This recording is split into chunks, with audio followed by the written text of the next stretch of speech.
Em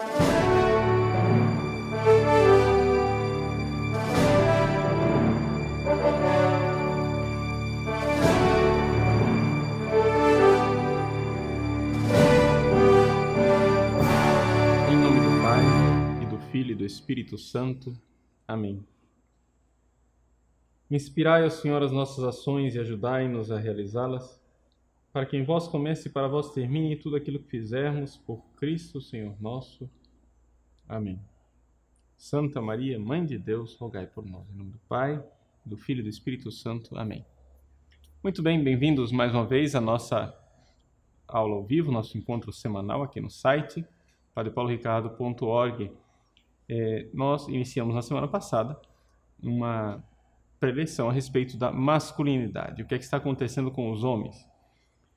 Basicamente, na aula passada, nós vimos a masculinidade no seu campo natural. O que é a masculinidade natural? Nós vimos que, na sua própria natureza, a masculinidade é uma espécie de jornada, uma espécie de viagem, é uma missão, é uma tarefa. A pessoa é homem a partir de um esforço. Esto vir, seja homem, né? Então essa é a realidade que significa sair do feminino. E em uma palavra nós tentamos resumir masculinidade como sendo sacrifício.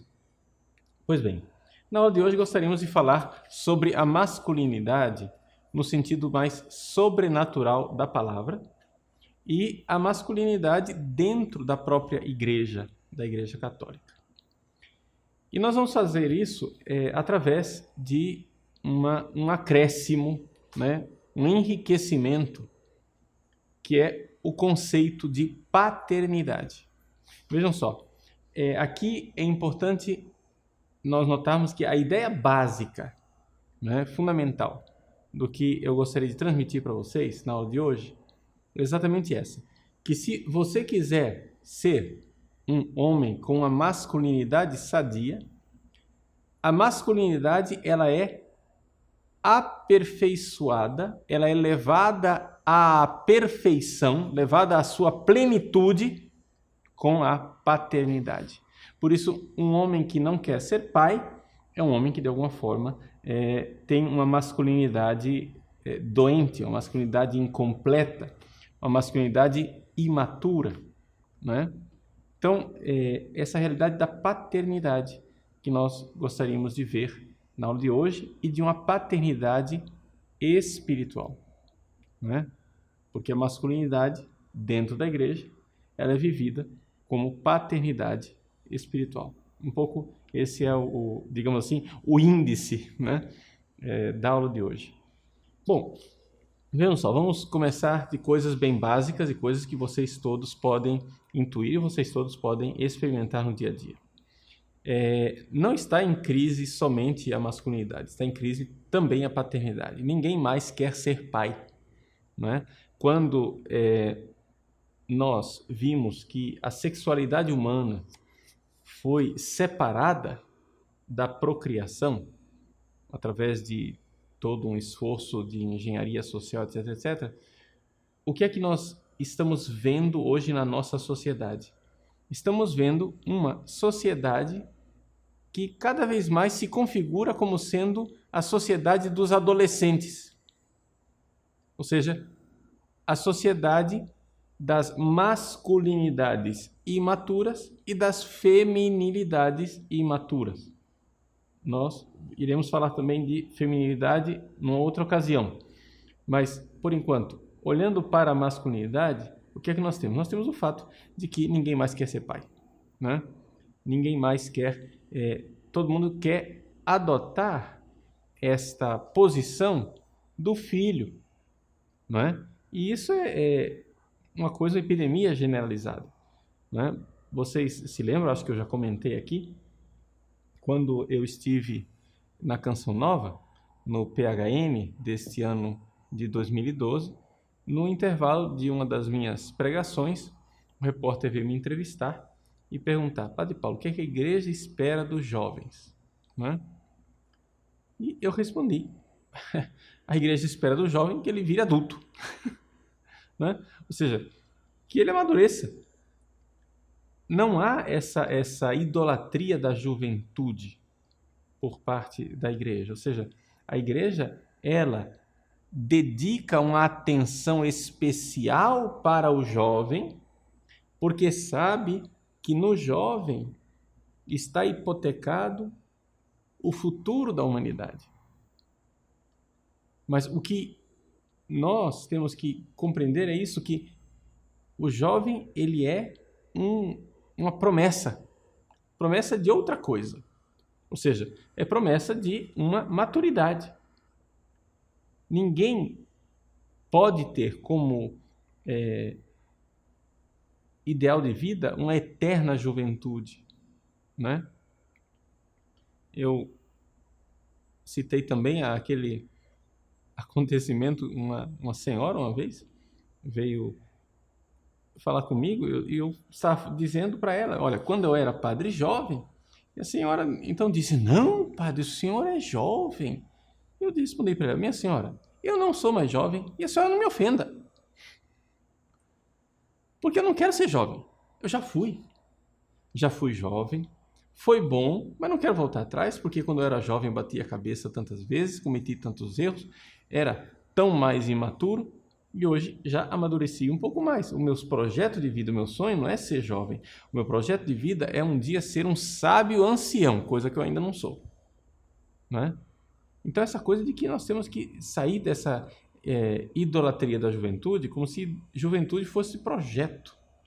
O sonho de todo mundo é ser jovem. Aí vem um cara com 60, 70, com 70 anos de idade, né, com rabinho de cavalo, tatuagem, piercing, se vestindo como um jovem. Ora, isso daí é a glorificação da esterilidade. É a glorificação da não paternidade.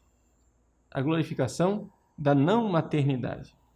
Bom, existe uma realidade, e aqui eu gostaria de colocar nas mãos de vocês esses estudos, né, filosóficos, teológicos, mas também psicológicos, que mostram que existe um perfeccionamento, uma realização, né, da masculinidade na paternidade. Eu gostaria de apresentar para vocês um estudo, uma tese doutoral de um padre da Arquidiocese de Washington, nos Estados Unidos, padre Carter Griffin.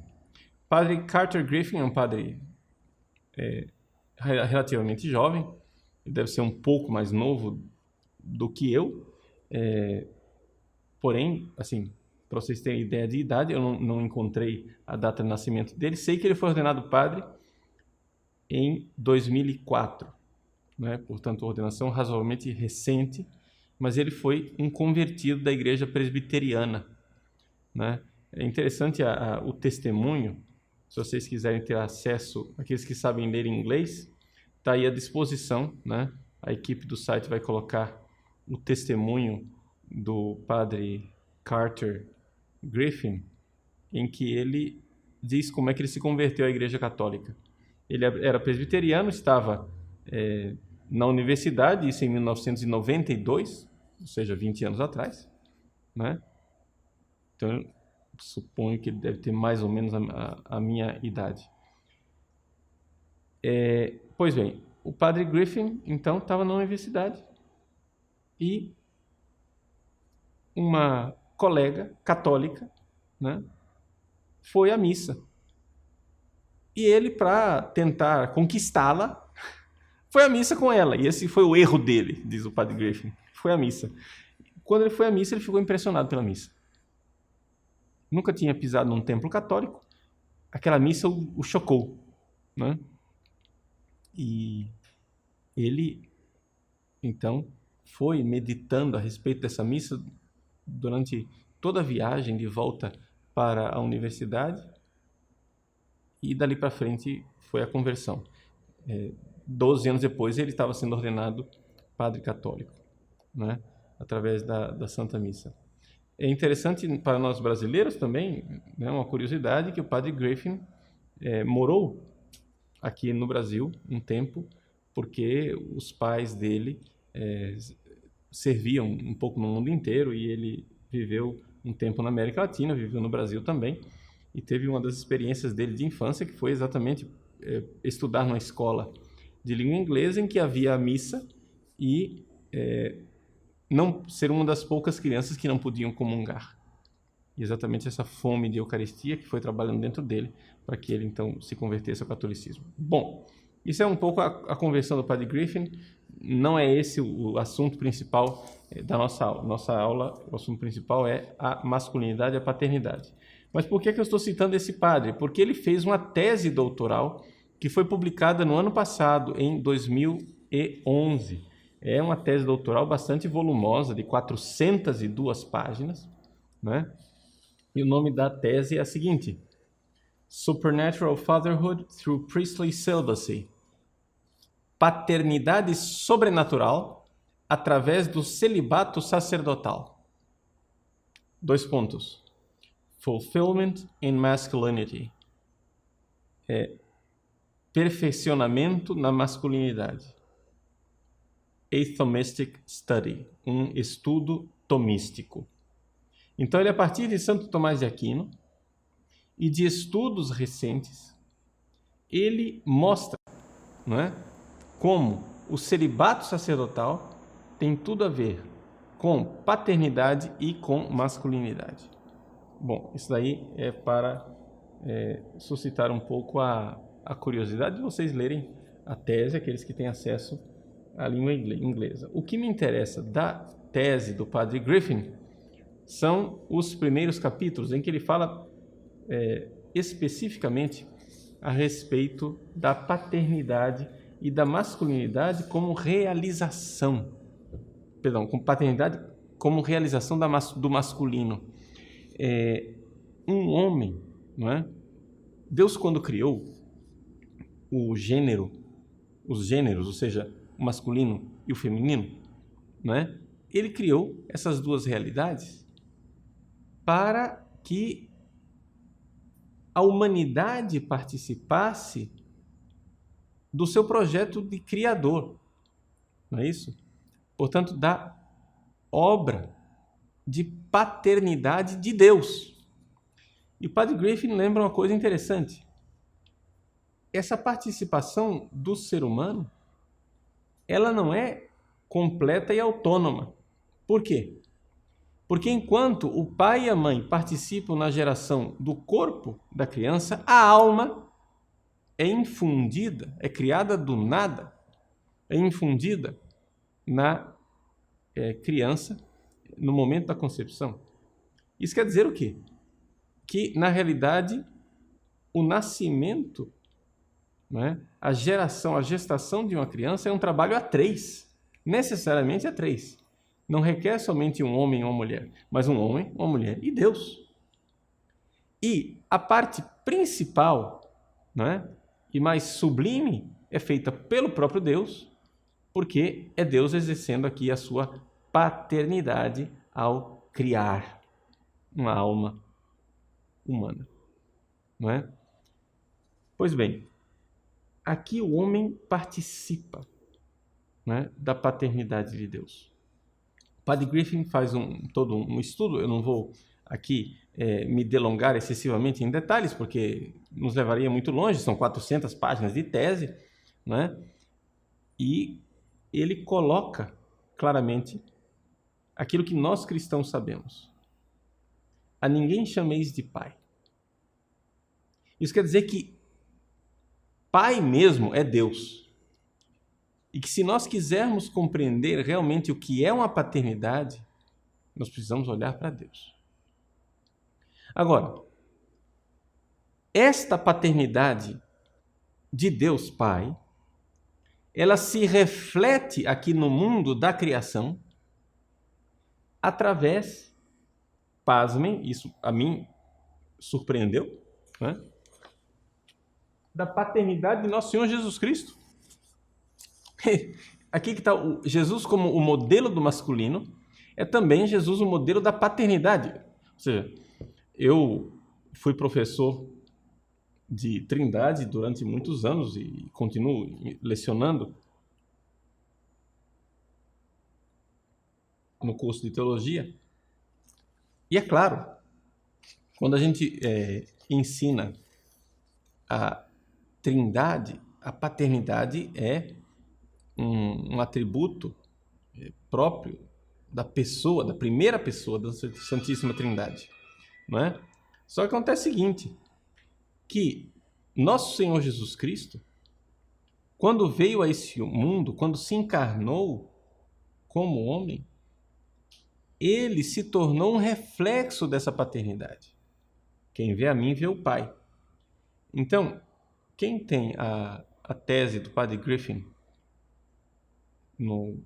eu tenho o formato Kindle, né? Ou seja, eu tenho o texto virtual, eu tenho o livro inteiro, você paga, né? Não estou fazendo propaganda da Amazon, mas vocês sabem muito bem, para conseguir livro aqui no Brasil, ou você pede e espera um mês até que a Amazon entregue na sua casa o livro, ou então você tem acesso imediato ao livro comprando no formato Kindle, você baixa na internet, né? Então, muito bem.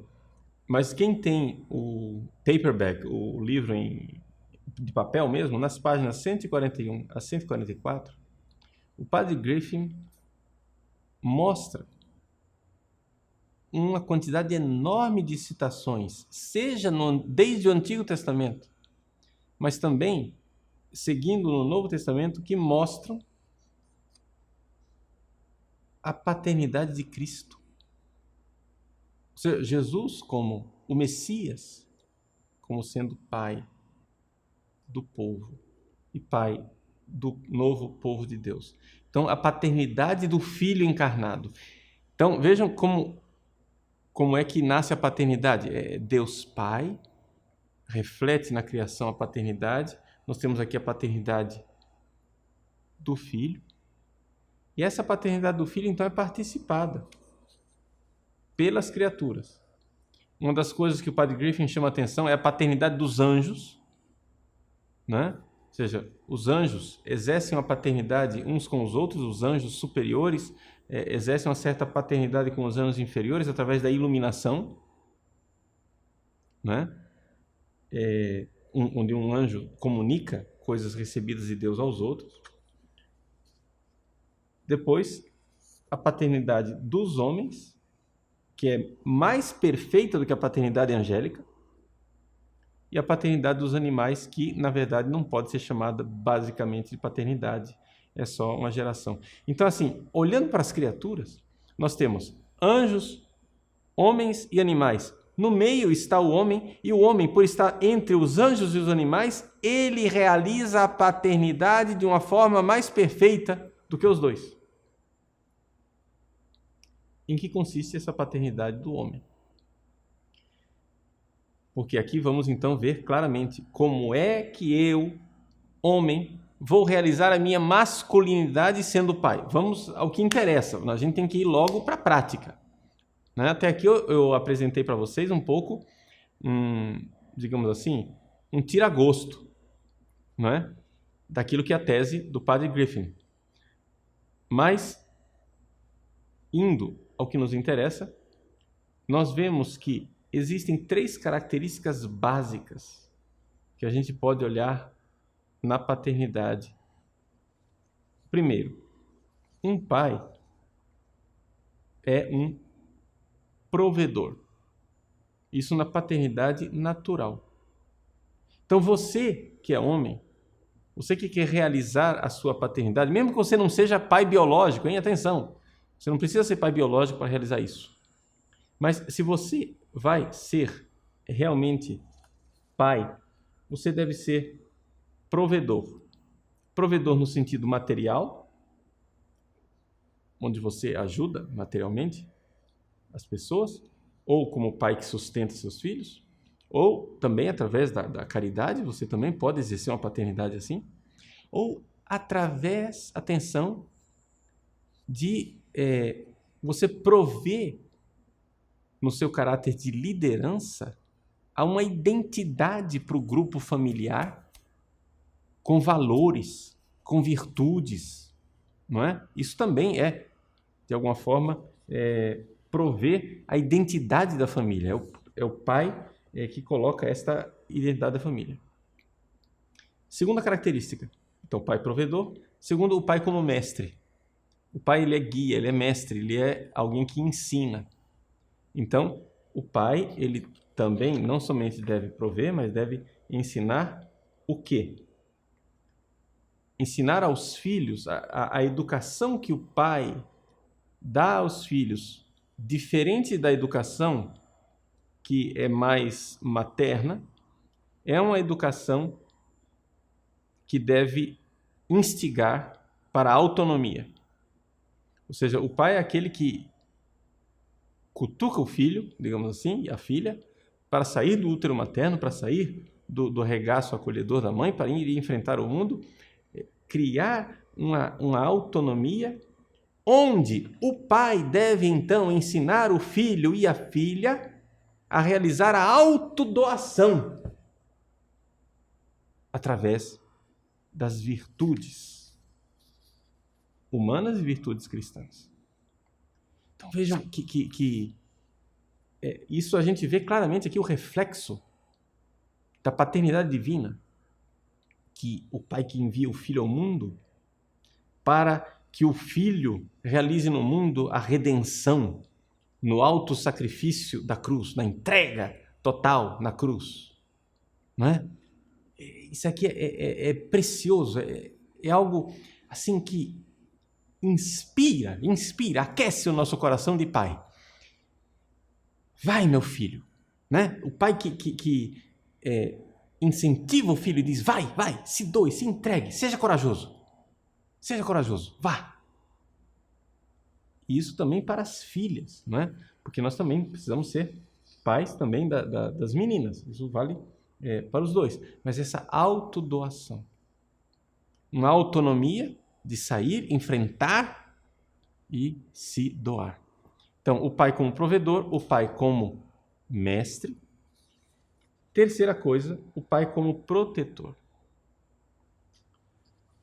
O pai, ele protege a família, primeiro internamente e depois externamente. Internamente, o pai protege a família pela disciplina, não é? Ou seja, ele é aquele que dá o caráter de lei dentro da casa. É interessante isso. Isso é um estudo, não tem nada a ver com esse livro do padre Griffin, mas eu cito muito esse estudo do padre Antônio Vergote, um padre francês, Antoine Vergote, um psicólogo, que fez um estudo amplo no mundo inteiro, transcultural, porque ele olhou as culturas desde as cidades grandes, como Nova York, até as tribos da Austrália, para descobrir que na estrutura familiar a autoridade do pai é que é referencial e a mãe é como que, aspas, vigária do pai. A mãe recebe uma autoridade que vem do pai. Isso não é uma coisa da nossa sociedade patriarcal, chauvinista, etc. e tal. Não, isso é da natureza humana, da natureza da família. Por quê? Porque é fruto de um estudo transcultural, não é? Então, não pode ser que todas as culturas de todos os tempos estejam erradas. E só as feministas do século XXI estejam certas, né? Acho que não é bem assim. Então, o pai é aquele que realmente dá a lei. Então, ele dá o caráter de disciplina interna dentro da família. Então, aqui a gente começa a ver, né, diante dessa figura, desse perfil de paternidade, como, né, a paternidade está manca, está claudicante. É por isso que também a masculinidade está complicada. E a segunda coisa do pai protetor, internamente, com a disciplina, externamente, o pai protege a família dos agressores externos. E aqui uma característica básica do masculino. A gente vê como a paternidade, ela perfecciona a masculinidade. Vocês já notaram que todo menino é competitivo? Que o menino quer saber de esportes competitivos? Que isso é típico dos garotos? As meninas também podem ser competitivas, mas nos meninos isso é uma verdadeira cachaça, é um negócio assim, tudo para ele é competição. Tudo para ele tem que ser melhor do que o outro, tudo para ele tem que fazer um esporte para provar, para ganhar o troféu, para não sei o que, etc e tal. Para o menino, isso é essencial. Pois bem, essa competitividade do homem, ela é, digamos assim, a âncora básica que depois irá, digamos assim, sustentar, que irá dar, digamos assim, apoio para o pai protetor. Essa competitividade depois significa um homem corajoso, um homem que luta, um homem que defende a sua família dos agressores externos. Apresentei até aqui para vocês um pouco um sumário daquilo que nós temos como uma paternidade natural. Então vejam só, semana passada vimos masculinidade, hoje aprendemos a masculinidade é aperfeiçoada pela paternidade e vimos que a paternidade tem 3 características básicas. O pai, ele é provedor, mestre e protetor, ok? Isso é paternidade natural. E dentro da igreja, como é que isso se realiza? Bom, essa paternidade dentro da igreja se torna paternidade sobrenatural. Então, nós vemos que os nossos pais espirituais, os sacerdotes, precisam realizar essas 3 características básicas de provedor, mestre e protetor. É interessante como existe uma certa analogia com os triamúnera, ou seja, os 3 munos, as 3 funções do Cristo, sacerdote, profeta e rei. Então, veja só, em primeiro lugar, o pai provedor. O pai natural, ele provê o quê? Provê comida, alimento, identidade, etc. Mas o pai sobrenatural, o pai espiritual, o sacerdote, ele provê nutrição espiritual através dos sacramentos, né, da igreja, sobretudo através da Eucaristia. O pai espiritual provê através do seu próprio sacrifício e de suas orações. É por isso que o celibato sacerdotal é um sinal claro de paternidade e de masculinidade, porque é uma autodoação, é um sacrifício, é o Cristo que se doa pela igreja. Então aqui nós precisamos entender o seguinte: o quanto o padre, o sacerdote, o pai espiritual dentro da igreja, deve ser esta figura que se sacrifica, que se entrega, né? E que dá aos seus filhos um pão não adulterado, o pão da liturgia eucarística e o pão da palavra. Como o pão da palavra, depois nós iremos ver mais claramente na questão do mestre, eu vou deixar ele de lado um pouco. Mas a questão da liturgia, a paternidade espiritual tem que... Assim, nós não podemos deixar o povo passar fome sem os sacramentos, né? Parece que existe, de alguma forma, uma espécie de crise de fé na eficácia dos sacramentos. É como se os padres, por exemplo, não acreditassem mais na eficácia da confissão, da eficácia daquela absolvição que ele dá, mas acreditassem muito mais num conselho humano, né? Você marca... Agora você marca com o padre atendimentos, mas é difícil uma confissão. Um padre que se senta no confessionário para atender uma fila de confissão, porque crê realmente que aquele sacramento tem uma eficácia, né? Os nossos escritórios paroquiais, hoje em dia, são caracterizados pelo quê? Pelo padre que atende na mesa pessoas durante 40 minutos, 45 minutos, etc. É um psicologismo sem fim. Eu não estou dizendo que o padre não possa aconselhar os casos, né, difíceis, e eu faço isso a todo momento, aconselhar os casos difíceis, direção espiritual, etc. Tudo isso é importante, mas eu não estou falando nada, não estou falando mal disso. Eu estou falando de uma ausência. A ausência de se crer na eficácia do sacramento, da confissão. Que por mais que eu não tenha 45 minutos para te aconselhar, o fato de ouvir os teus pecados, orientar com breves conselhos e te dar a absolvição, isto já é algo extraordinário. Já é algo extraordinário celebrar missa. Né? Quando, por exemplo, um padre na segunda-feira, em que não está marcada missa em lugar nenhum na paróquia, celebra missa privadamente. Porque ele sabe que com aquela missa ele está fazendo algo importante para o povo de Deus, está intercedendo pelo povo, está celebrando pelo seu povo. Isso é de uma importância extraordinária. Né? Então, esse pai espiritual que deve prover. Segunda coisa, o pai. Então, é claro aqui, esse provedor é o caráter de sacerdote. Né? É o munus sacerdotal.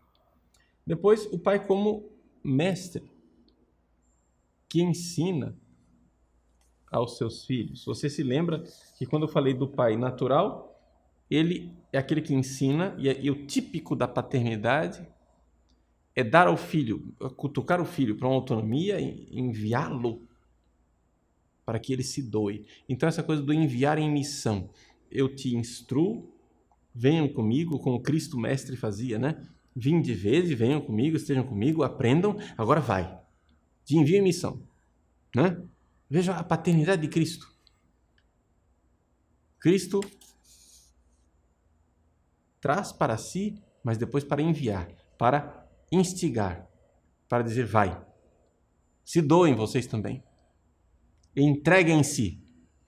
E é interessante ver uma das figuras, assim, na tese do padre Griffin, uma das figuras assim que aparece como mais exuberante enquanto paternidade é São Paulo. Né? A paternidade de São Paulo para com as comunidades cristãs, São Paulo como um modelo extraordinário de sacerdote celibatário e pai. Né? Pai, a paternidade de São Paulo é uma coisa... se você pegar as cartas de São Paulo e ler com este viés, com essa leitura, né, do caráter da paternidade, é algo realmente muito importante. Pois bem, o pai que ensina. Então, o sacerdote que deve ensinar a palavra de Deus, né, como diz São Paulo nas cartas, eu vos ensinei aquilo que eu também recebi.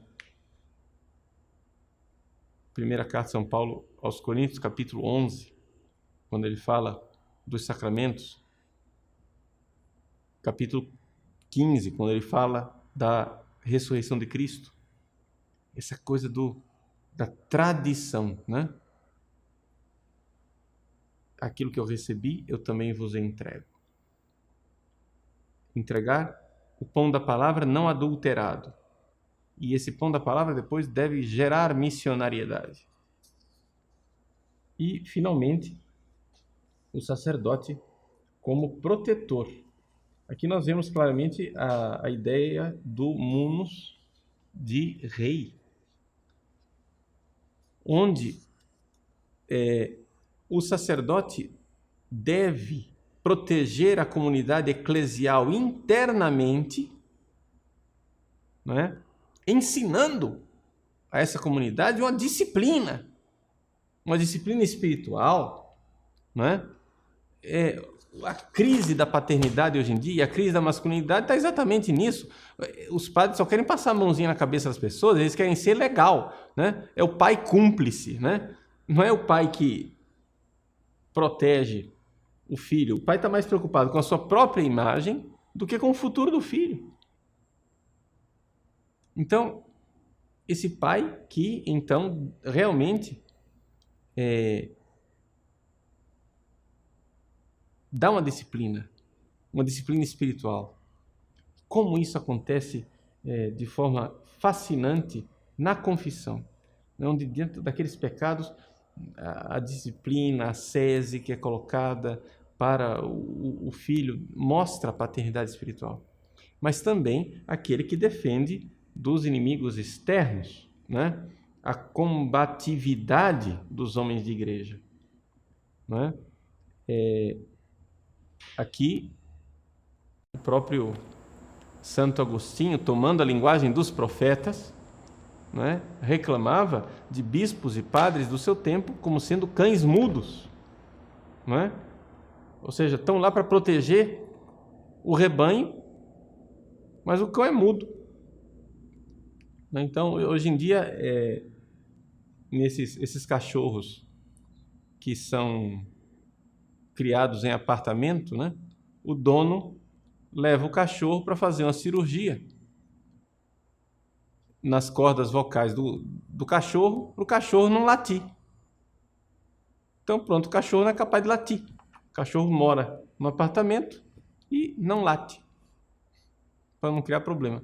Então, os cães mudos, um sacerdote deve ter essa capacidade de defender, né, os seus filhos espirituais diante do mundo, diante da adversidade do demônio, diante das realidades que ele enfrenta no dia a dia. Veja, isso que eu estou dizendo sobre a paternidade espiritual dos padres é perfeitamente aplicável para a paternidade espiritual dos pais cristãos. Então, o pai cristão pode prover espiritualmente seus filhos, levando seu filho para a catequese, instruindo, ensinando a rezar, levando para a missa. Né? Pode também ser mestre através do seu exemplo de doação, instigando seus filhos a se doarem, a serem homens e mulheres de bem. E pode ser também o protetor, que dá disciplina interna dentro da sua casa, espiritualmente falando, colocando as coisas da igreja e também protegendo dos ataques do demônio. Então, um pouco assim, uma visão geral, alguns pontos interessantes sobre essa questão da paternidade espiritual com perfeccionamento da própria masculinidade. Nós voltamos depois do intervalo para responder as suas perguntas. Vamos fazer um breve intervalo e aí vocês podem perguntar no chat, aí nos próprios sites. Até daqui a pouco. Retornamos então para tentar responder as perguntas de vocês, né? As perguntas são boas, não sei se as respostas vão ser boas, né? Porque, assim, não é que eu seja muito um oráculo com resposta de tudo, né? O Flávio pergunta o seguinte: Padre, quais as virtudes da juventude que devemos conservar por toda a vida? Bom, de fato, Flávio, existem algumas coisas da juventude que precisamos conservar. Uma característica da juventude que nós cristãos temos e precisamos conservá-la se somos verdadeiramente cristãos é o fato de termos um futuro enorme. Ou seja, quando a pessoa que não tem fé vai envelhecendo, ela vai se desiludindo, vai perdendo a esperança, porque ela sabe que a morte está aí e ela vai acabar daqui a pouco. Já nós cristãos, nós temos, de alguma forma, a fórmula para a juventude eterna, né? A fonte da juventude, que é o seguinte: nós sabemos que, mesmo que você tenha 90 anos, a vida só está começando agora. Isso aqui é só um pequeno começo. Nós temos uma eternidade enorme junto de Deus. Isso nos dá, né, um grande elan para fazer as coisas. Marcelo Real: como se dá a formação da personalidade de uma criança sem a presença da figura do pai, o que é comum hoje em dia? Então, veja só, Marcelo, é interessante essa sua pergunta, porque já que nós estamos diante de famílias que estão se desfazendo, as mulheres, as mães precisam se conscientizar, porque, assim, ainda, estatisticamente, nós temos um grande número de mães que, numa separação, num divórcio ou num eventual não casamento dos pais, a mãe é quem fica com a criança. Essa é a tendência mais comum. Então, se a mãe ficou com um menino, ela deve compreender que ela é uma mulher que vai cumprir o seu papel importantíssimo de mãe, que ela vai ensinar aquele menino a ser gente, mas que ela não dá conta de ensinar o menino a ser homem. né? Eu encontrei já algumas mulheres que no Dia dos Pais querem ser cumprimentadas como sendo o pai, dizendo: ah, eu sou o pai e a mãe. Não, você não é o pai e a mãe. Não adianta, você não consegue isso. Por mais que você tente, não é? Por mais que você tenha que exercer funções que são típicas da paternidade, como prover, proteger e educar, o menino ele precisa de um modelo masculino, não é? O menino precisa disso. Então, cercar o menino de modelos masculinos confiáveis, não é? Um avô, um tio, não é? Modelos masculinos que realmente se importem com ele e que sejam, né, tenham aquele papel de ensinar ele a masculinidade. Isso não é uma coisa impossível pelo seguinte também. Lembre-se que no desenvolvimento da personalidade do menino existem duas fases que são bastante importantes. A primeira fase é quando a criança, ou seja, o pré-adolescente, a criança começa a notar a diferença de masculino e feminino. Isso se dá bastante cedo, né? 4, 5 anos de idade, a criança começa a ver que isso é de menino, isso é de menina. Ah, o azul é de menino. Aquela fase em que o menino não quer pôr cor de rosa de jeito nenhum, né? É importante que ele tenha, nesse período, homens que ele admire. Por quê? Porque o menino que, nesta fase, admira excessivamente a mãe e não tem modelo masculino, ele cresce um pouco efeminado. Mesmo que ele depois não se torne homossexual, mas ele fica com traços bastante femininos. Não é matemática, porque nada na psicologia humana é matemática, mas existe uma possibilidade bastante real. E uma segunda fase bastante importante é a fase da adolescência, em que o menino, o jovem, né, o adolescente, ele já naturalmente, qualquer adolescente, mesmo aquele que mora numa família em que tem pai e mãe, procura um tutor. Ou seja, ele procura um outro homem que não é o pai dele e que ele admira, que ele copia, que ele emula, não é? Isso é típico. Por isso é importante que os pais, tanto o pai como a mãe, estejam bem atentos na fase da adolescência de ver quem é que o seu filho está escolhendo como tutor. É aqui uma das ocasiões em que os sacerdotes exercem um papel fundamental e importantíssimo, por exemplo, no grupo de acólitos e coroinhas, não é?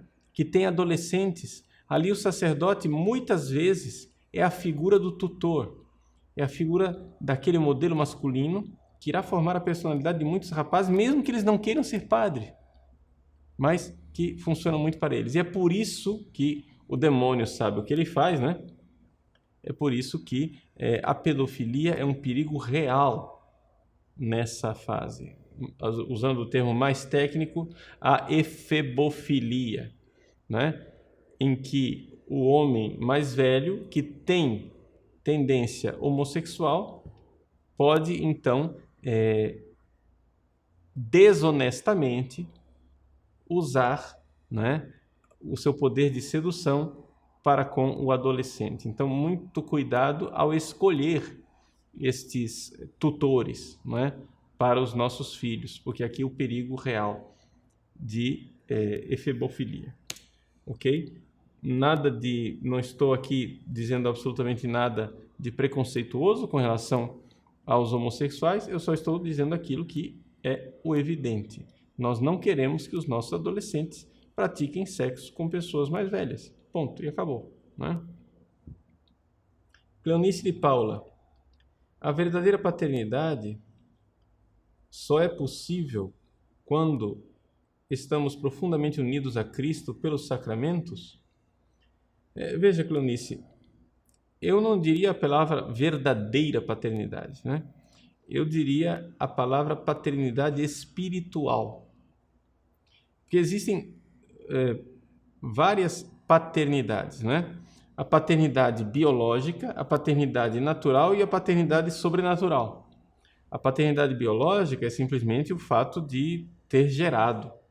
Paternidade natural é aquela do homem que exerce sobre a pessoa. Ela é verdadeira, ela só é natural, só fica no nível natural. A paternidade sobrenatural é que precisa necessariamente estar unida a Cristo e a forma de união aos sacramentos ela é importante. Lev Kravchenko. Padre, gostaria de ser pai, porém como fazer isso com leis anti-homem e feminismo, em particular, e em praticamente todas as mulheres? Bom, veja só. A primeira coisa é a gente entender que ser pai é uma realidade muito mais espiritual do que biológica. Nós não podemos dizer que os animais são propriamente pais, né? O animal não é propriamente pai. O animal ele é um gerador, não é? No sentido próprio da palavra, já que paternidade é aquela divina, o homem ele é pai espiritualmente. Isso daí deve se desenvolver mesmo que você seja solteiro. Você não precisa esperar casar para ter um coração de pai. Você pode ter uma paternidade. A primeira coisa é você se importar, né, com seres humanos mais frágeis do que você. Realmente se importar com as pessoas. E aí desenvolver uma realidade de paternidade naquelas 3 características que eu colocava, né? Prover, ensinar e proteger. Isso é típico, né, da paternidade que você pode e deve exercer. E ninguém te impede de exercer essas 3 características desde já. Desde já. Pois bem, Verônica Van Wyk. Padre Paulo, é possível chamar Jesus de Pai sem ferir o conceito de Santíssima Trindade? Veja, não há uma tradição de chamar Jesus de Pai, não é? No entanto, nós vemos que, embora nós não o chamemos de Pai, chamamos de Mestre, de Senhor, não é?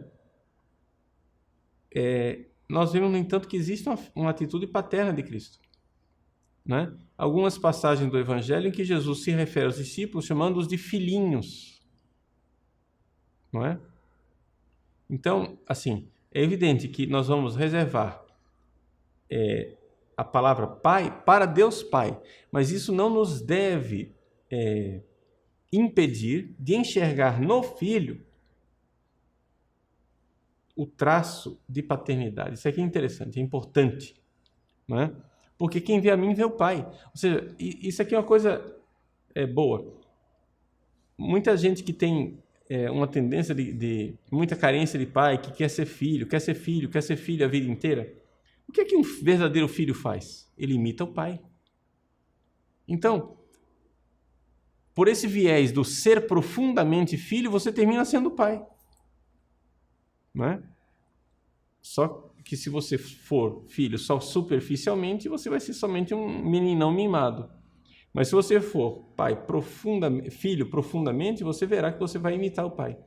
Como diz o próprio Evangelho, né, de São João, Jesus diz assim: o filho só faz aquilo que vê o pai fazer, só sabe fazer o que vê o pai fazer. Essa é a imitação, né? Guilherme Alvarenga. Como ser pai quando todos os dias o Estado nos tira direitos naturais sobre as nossas famílias? Guilherme, isso aqui é um problema sério, porque, de fato, em todo esse projeto revolucionário de solapar a masculinidade e a paternidade, de fato, é o Estado que tem assumido a posição de pai. E ainda assim de uma forma doentia, né?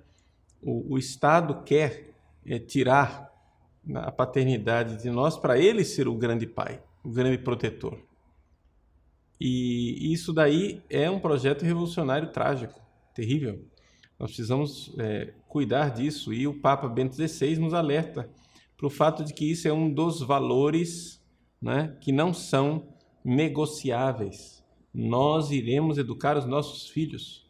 O Estado não tem o poder de decidir a educação dos nossos filhos. E a igreja não vai negociar isso. Fenrir Lobo Real. Qual a melhor forma de um homem resgatar a sua masculinidade depois de anos com péssimas doutrinações e sendo criado apenas com a mãe? Bom, veja, é importante você notar isto, que nada está perdido. Por quê? Porque você deve recordar que ser homem é um esforço, não é? Então essa coisa do seja homem é algo que você pode iniciar desde já. Pegar modelos masculinos concretos, não é? Modelos masculinos, eu aconselho que pegue, por exemplo, os santos, não é? Pessoas santas. Depois, heróis da fé. Pessoas que você vê que tem um traço masculino onde você consegue ver a paternidade do Cristo e imitar essas pessoas. Você vai ser pai do mesmo jeito que todos nós fomos, imitando, né? E diante das fraquezas, dizendo: seja homem, seja pai, né? Seja decididamente pai. Então não está nada perdido. É a questão de modelos. Modelos. Você comece a também perceber a sua gestualidade, seu jeito de agir, não é? Isso é corrigível, desde que você tenha uma clara decisão de que você vai imitar homens. Por quê? Como é que um menino fica com traços femininos, etc.? É exatamente por causa da excessiva imitação dos traços femininos da mãe, de irmãs, de pessoas com as quais ele conviveu. Então, pegue modelos masculinos e os imite. Não é? Você vai dizer, mas padre, isso não é uma falsidade? Não, não é uma falsidade. Por quê? Porque a masculinidade, inicialmente, ela é um esforço em todos nós. E depois ela se torna um hábito. Portanto, um hábito virtuoso. A virtude da virilidade. Não é? A virilidade é uma virtude que você pode e deve desenvolver. Não é? Então, a palavra virtus quer dizer força. Não é? Então, você vai ser viril exatamente fazendo força. Não é? Luiz Alberto Amaral Nardi, padre, o que acontecerá com a igreja com padres cada vez menos pais e mais profissionais, padres que se negam a atender uma extrema-unção porque é seu dia de folga? Aqui você me coloca diante de uma pergunta que acho que é bastante importante e pertinente. Veja que o conceito de sacerdote pai é tipicamente católico. O conceito de de padre como funcionário é extremamente protestante. Então, o que nós temos que evitar é a protestantização do ministério sacerdotal, né? Onde o padre tem que ter uma identidade própria, aquela identidade que nós colocamos do homem que se sacrifica, né? O homem que se doa em sacrifício. De fato, assim, os seminários devem formar para isso, né? Mas, infelizmente, existe uma teologia do sacerdócio que é muito doente, uma teologia do sacerdócio protestante, onde o padre é um funcionário. Nós temos que entender, o sacerdote é um servo de Deus, pai da comunidade, enquanto na teologia protestante o pastor ele é servo da comunidade, né? Portanto, não há paternidade real, né? João Paulo Moreira Rigueira. Reverendíssimo Padre Paulo Ricardo, sua bênção. Deus abençoe. Como os religiosos contemplativos, aqueles que vivem no claustro, exercitam a masculinidade no que diz respeito à paternidade espiritual. João Paulo, é interessante nós vermos que como a vida contemplativa, que é uma vida que seria aparentemente feminina, ela tem traços e uma realidade extremamente masculina, exatamente na batalha espiritual que se vive, né?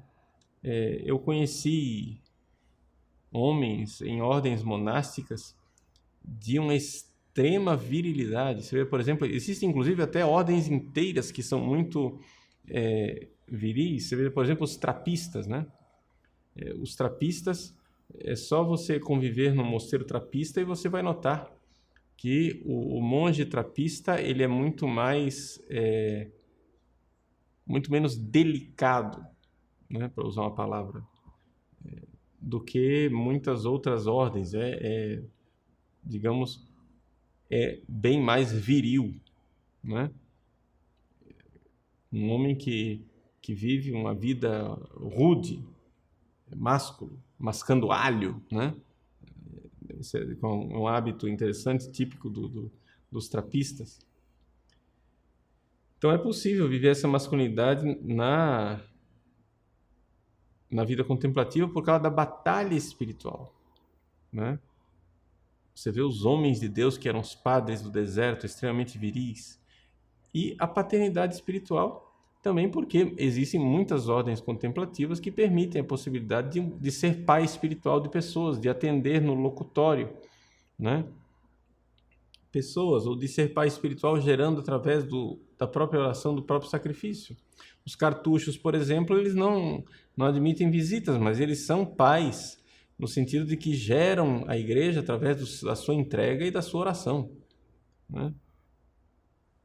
E assim por diante. Bom, acho que ficamos por aqui, já respondemos bastante perguntas e agradecemos a sua presença. Na semana que vem, se Deus quiser, nós estaremos aqui de volta com mais um encontro da nossa aula ao vivo. Vamos pedir a intercessão da Bem-aventurada Virgem Maria. Amanhã é a celebração da apresentação de Nossa Senhora. Então, vamos pedir a sua intercessão. Ave Maria, gratia plena, Dominus tecum, benedicta tu in mulieribus et benedictus fructus ventris tui, Iesus. Sancta Maria Mater Dei, ora pro nobis peccatoribus, nunc et in hora mortis nostre. Amen. Benedicat vos omnipotens Deus, Pater et Filius et Spiritus Sanctus. Amen.